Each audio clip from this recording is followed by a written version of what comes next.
Akkam jirtu kabajamtootaaf jaallatamoo daawwattoota FIB irraa oduu gaggabaaboo sa'aatii kanaaf qindeeffannee simbiraan geenya an Daraartuu Garbaati.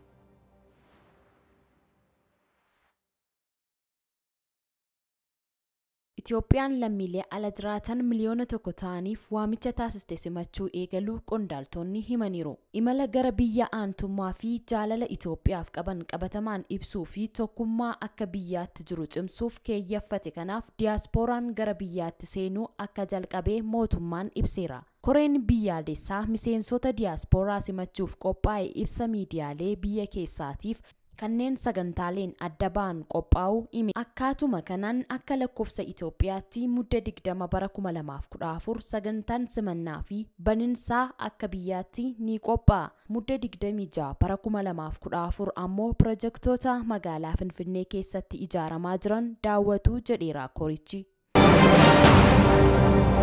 Waggoota arfan dhufan keessatti lammiileen Itoophiyaa miliyoona 70 ol ta'an waraqaa eenyummaa biyyoolessaa kennamuuf jira jedhame. Waggoota 10 dura kan karoorfame waraqaan eenyummaa biyyoolessaa kun yeroo ammaa kana garuu yaalii irra jiraachuu hojii geggeessaan pirojektichaa obbo Yudaahee Zamikaa'el himanii jiru. Bara 2015 keessatti hojiin kun ifatti akka jalqabamu himuun lammiileen miliyoona 70 kan ta'an waggaa 4 keessatti waraqaa eenyummaa biyyoolessaa akka qabaatan ni taasifamaa jedhamee jira. Lammiileen Itoophiyaa hundi isaanii tajaajila kamuu argachuudhaaf waraqaan kun isaaniif ni barbaachisa jedhamee jira. Waraqaan eenyummaa kun hanga bara 2018 keessatti daa'imman osoo hin dabalatin lammiilee Itoophiyaa 95% kan ta'aniif ni kennamaa jedhamee jira. Kaardiin waraqaa eenyummaa haaraan kun kan isa duraanii irraan adda ta'es obbo Yudaaheen himanii jiru. Naannolee fi bulchiisonni magaalaa tajaajila kana kan kennan lakkoofsa waraqaa eenyummaa biyyoolessaa akka fayyadamanis himamee jira.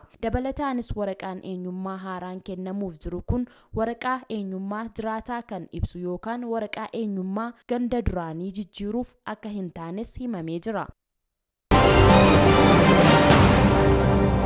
Sagantaan fooyya'insa eksteeshinii fayyaa haaraa hojiirra oolmaa isaaf gama hundaan kan tumsan ta'uu ogeessonnii fi qooda fudhattoonni fayyaa godina Iluu Abbaaboor himani. Waajjirri eegumsa fayyaa godina Iluu Abbaaboor akkaataa hojiirra oolmaa sagantaa fooyya'insa eksteeshinii fayyaa kanarratti eksteeshinootaa fi ogeessota fayyaa akkasumas qooda fudhattoota waliin yuunivarsiitii Mattuutti mari'ateera. Maree kanarrattis barreeffamni sagantaa fooyya'insa eksteeshinii fayyaa waggoottan 15 dhufaniif hojiirra oolu kan dhiyaate yoo ta'u sagantaan kunis tajaajila fayyaa kanaan dura laatamaa ture caalmaatti kan saffisuu fi dhaqqabamaa kan taasisu ta'uun ibsameera.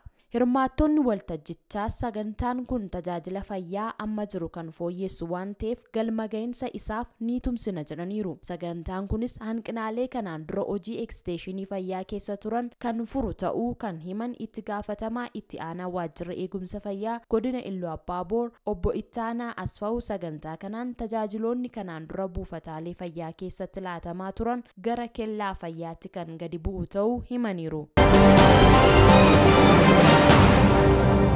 Kitaabni siidaa imimmaanii jedhu kan barreessaa kitaaba dargaggoo Ibsaa Ahmed Siraajiin barreeffamee eebbifamee jira. Barreessaan kitaabichaa dargaggoo Ibsaa Ahmed Siraaj siidaan imimmaanii seenaa dhugaa fi qabsoo dargaggoonni Oromoo taasisaa turan irratti kan fuulleffate ta'uu fi yaadannoon kitaabichaas dargaggoota qabsoo sabaa irratti wareegamanii fi miidhaa qaamaa qalbiif saaxilaman hundaaf akka ta'e ibsee jira. Namoonni sirna eebba kitaaba siidaa imimmaanii kanarratti hirmaatanis dhaloonni aadaa dubbisuu cimsachuu akka qaban dhaamuudhaan barreessitoonnis seenaa sabichaa afoola irraa gara barreeffamaan dhaloota hegeree dhaalchisuutti ce'uu akka qaban dhaamanii jiru.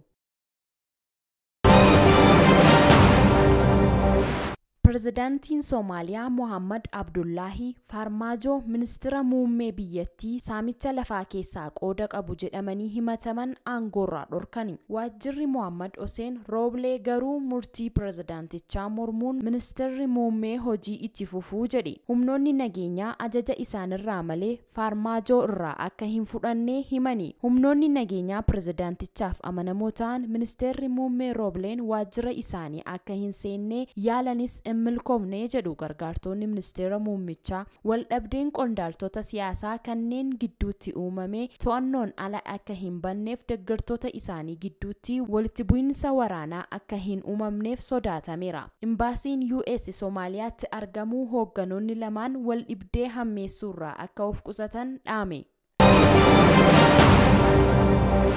Dubartoonni Afgaanistaan eegdota dhiiraa malee daandii dheeraa akka hin imalleef Taalibaan ajaje. Dubartoonni daandii dheeraa imalan tajaajila geejjibaa argachuu kan danda'an yoo waardiyyaa dhiiraa of biraa qabaatan qofadha jedhameera. Qajeelfamni dilbata ba'e kunis erga gareen Taalibaan baatii hagayyaa keessaa aangoo qabateen booda qajeelfama haaraa dhiyeenya keessa mirgoota dubartootaa irratti baasedha. Kanaan dura ajaja baaseen manneen barnootaa sadarkaa lammaffaa hedduun barattoota shamarraniif cufamaniiru. Dubartoonni hedduunis hojiirraa hariyatamaniiru. Dhaabbanni mirga namoomaaf falmu Human Rights Watch dhorkaan imala dheeraa irratti dubartoota irra kaa'ame kun kan dubartoota hidhamtoota taasisudha jechuun qeeqeera. Dhaabbatichatti gargaartuun daayireektara damee mirga dubartootaaf falmuu kan taate Heezaar Baar ajajni ba'e kunis dubartoonni bilisummaan akka hin sochoone dhorka. Akkasumas mana keessatti miidhaan yoo irra qaqqabilleen akka baqatanii hin baqanne dhorkaa jedhani. Ministeerri biyyattii labsii kana baasee akka jedhetti